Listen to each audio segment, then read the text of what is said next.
عرصہ ایک سال سے وارڈ نمبر 9 مسجد غوثیہ والی گلی میں سیوریج کا گندا اور بدبودار پانی گلی میں بہہ رہا ہے۔ جویا نیوز پلس رجسٹرڈ کے قبولہ سے نمائندے احمد جویا کی رپورٹ کے مطابق وارڈ نمبر 9 میں جامع مسجد کی طرف ایک ہی گلی جاتی ہے، جہاں گزشتہ ایک ماہ سے سیوریج کا گندا پانی بہہ رہا ہے۔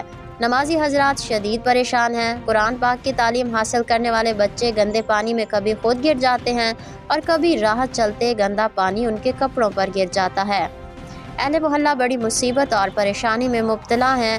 بار بار انتظامیہ کو یاد دہانی کروائی گئی ہے، لیکن انتظامیہ ٹس سے مس نہیں ہوتی۔ امام مسجد سمیت اہل محلہ نے افسران بالا سے رمضان المبارک کے بابرکت مہینے میں فوری نوٹس لینے کی اپیل کی ہے۔ وارڈ نمبر 9 کی سیوریج لائن نئی ڈلوائی جائے تاکہ علاقہ مکین آسانی سے مسجد آ جا سکیں اور گندے پانی سے پیدا ہونے والی بیماریوں سے بچ سکیں۔